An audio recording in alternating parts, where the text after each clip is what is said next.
Aujourd'hui, donc, c'est une rencontre Pro B et donc c'est le TCP contre Boulogne-sur-Mer. Autour, il y a beaucoup de public et ça, c'est vraiment cool.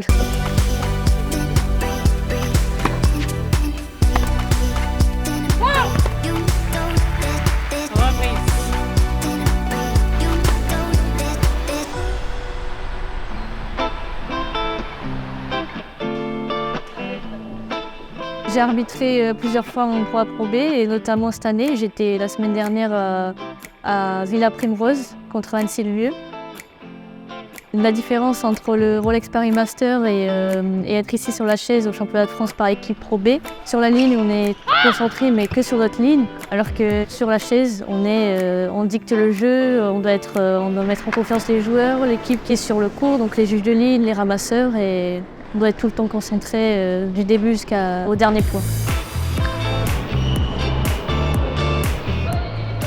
Le championnat de France par équipe, c'est un passage obligé parce que ça demande un certain niveau. Aujourd'hui, j'ai arbitré Gabriel Debru, mais après, dans l'équipe, il y a aussi Corentin Denoli, il y a Gilles Simon quand même qui est le capitaine de l'équipe, donc c'est quand même des grands joueurs et on doit être au top. Le juge de ligne, on est deux à l'avoir bonne.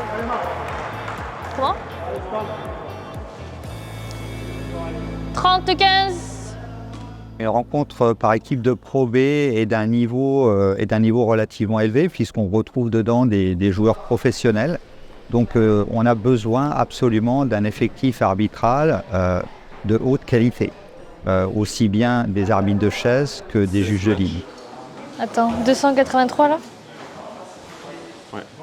Au niveau des arbitres de chaise, la plupart du temps, nous avons des arbitres de niveau national, donc de niveau A3. Mais également des badgés, badge blanc, badge brunus. Là, effectivement, on a un effectif de 3 jeunes. C'est très important pour eux. Alors, jeunes, mais jeunes ne veut pas dire non expérimentés. Ce sont obligatoirement des niveaux 3.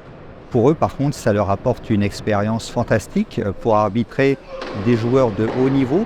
Et ça va leur permettre aussi d'arbitrer dans un cadre qui va les changer un petit peu, avec des situations à gérer particulières, puisque c'est une rencontre par équipe.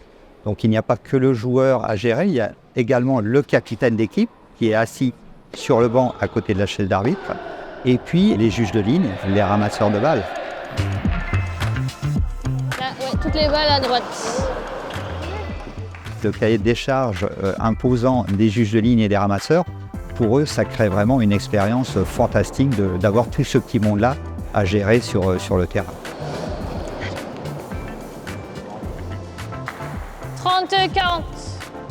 La matinée effectivement d'une rencontre par équipe est assez chargée, puisque pour la rencontre là, qui débutait à 10h, le juge arbitre, donc je suis arrivé à 8h pour pouvoir vérifier les installations, prendre contact avec le club, avec les responsables, et après tout s'enchaîne très rapidement. J'avais convoqué les arbitres de chaise pour faire une réunion à 8h45.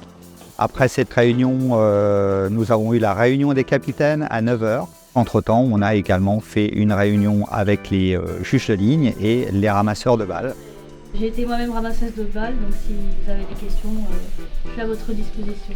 Dès le matin, j'arrive et on se connaît déjà du monde, donc vu qu'on se voit toute l'année, surtout sur les différents tournois, on arrive, on est comme à la maison, même si on n'est pas à la maison.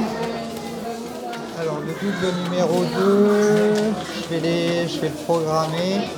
Ce sera Mansouri Dajjal contre Debru Lamazine. Pour être arbitre de chaise, j'ai notamment suivi une formation avec la fédération.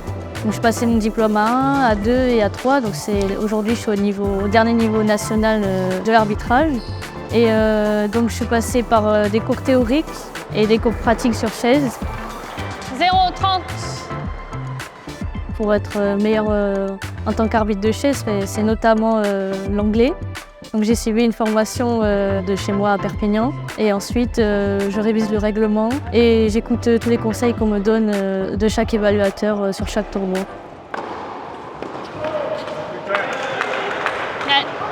Elle est bonne.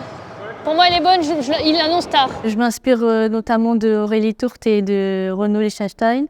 De Renaud parce qu'il a une telle aisance sur chaise et je trouve ça impressionnant.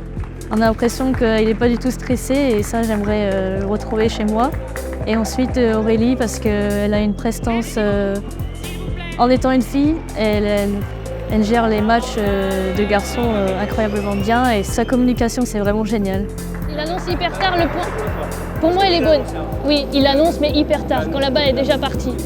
Pour moi, elle est bonne. Le point est terminé quand il annonce. Les exigences d'être sur la chaise, c'est d'avoir de la prestance, d'avoir une bonne communication avec les joueurs, mais aussi du coup les coachs aujourd'hui et toute l'équipe, les juges de ligne et les ramasseurs.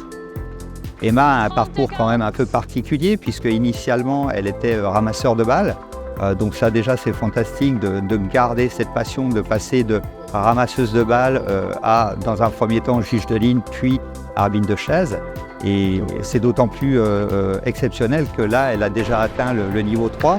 Je sais qu'Emma est pleine d'ambition pour monter encore bien plus haut. Et je pense que si elle se donne les moyens, elle y arrivera parce que déjà aujourd'hui, par rapport à ce qu'elle produit sur la chaise ou en juge de ligne, c'est déjà un très bon élément du corps arbitral français. Faute.